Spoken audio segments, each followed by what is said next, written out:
जय हिंद दोस्तों। हमारा मॉडर्न हिस्ट्री का मैं बंगाल के गवर्नर वाला टॉपिक चल रहा है और उसमें मैंने सोचा कि एक एक गवर्नर के बारे में बताया जाए, तो वो हमारी सीरीज चल रही है। इससे पहले मैंने सर जॉन के बारे में, कार्नवालिस के बारे में पढ़ा दिया है, ठीक है। तो आज मैं आपको अगला गवर्नर जनरल बंगाल का कौन था, तो ये चौथे नंबर पे आते हैं। इनका नाम था लॉर्ड वेलेजली, ठीक है। तो इनका टाइम पीरियड कितना था, तो 1798 से लेके और 1805 तक रहते हैं, ठीक है। सर जॉन का काल 1798 में खत्म होता है। इसके बाद आगे वाला जो काल होता है वो लॉर्ड वेलेजली का आता है, वो 1805 तक ये शासन करेंगे, ठीक है, चलाएंगे।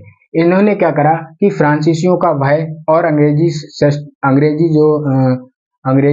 शासन की जो श्रेष्ठता थी उसको बढ़ाने के लिए इन्होंने एक सहायक संधि चलाई, ठीक है। एक नियम बनाया और सहायक संधि। इसमें कहा गया कि वैदेशिक मामले होंगे उनमें अंग्रेजी हस्तक्षेप, अंग्रेज जैसे जो देसी रजवाड़े थे, ठीक है, राजाएं थे, उनसे कहा था कि जो वैदेशिक मामले होंगे उनमें सिर्फ अंग्रेज हस्तक्षेप करेंगे, ठीक है। और जो आंतरिक मामले होंगे उनमें अंग्रेज हस्तक्षेप नहीं करेंगे। उनके लिए जो राजाएं होंगे वो ही अपने अंडर में जो भी कुछ करें आंतरिक मामले में, तो वो राजाओं के अंदर में छोड़ दिया गया, ठीक है। तो ये सहायक संधि हुई थी।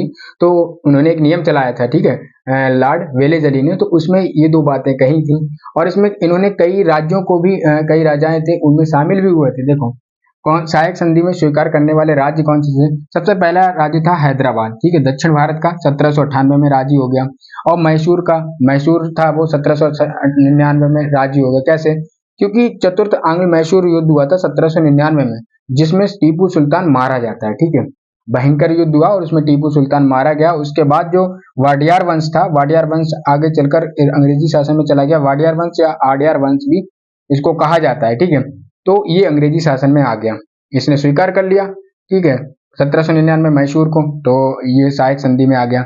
उसके बाद तंजौर 1799 में आ गया। अवध जो सिराजुद्दौला का था ना उस समय का केंद्र, तो वो 1801 में इसने भी संधि को स्वीकार कर लिया। पेशावर थे 1802 में, इन्होंने भी कर लिया। सिंधियाओं ने कर लिया 1804 में। जोधपुर, जयपुर, बूंदीपुर, भरतपुर, इस तरीके से धीरे धीरे करके क्या हो रहा था कि अंग्रेजों का जो साम्राज्य था वो धीरे धीरे करके विस्तार हो रहा था, इनके बढ़ रहा था, ठीक है।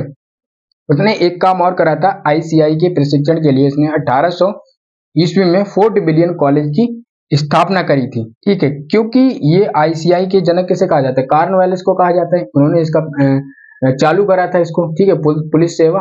तो इसको चालू करा। उसके बाद इसने एक कॉलेज की स्थापना करवा दी इंडिया में ही, 1800 में फोर्ट विलियम कॉलेज की स्थापना करवा दी। जब इसने ये काम करवाया तभी इसको बंगाल का शेर कहा गया था, ठीक है। तो ये रहा लॉर्ड वेलेजली के बारे में। गवर्नर कौन से थे, चौथे थे। इनका टाइम पीरियड कितना था, 1798 से लेकर 1805 तक चले थे। भारत के गवर्नर जनरल के बारे में मैं पढ़ा रहा हूँ, ठीक है। तो आज इनके लिए इतना ही। बाकी मैं अब नेक्स्ट वीडियो में जो 5वें गवर्नर जनरल होंगे उनके बारे में पढ़ाऊंगा। तब तक के लिए इतना ही। जय हिंद। 5 में है कौन?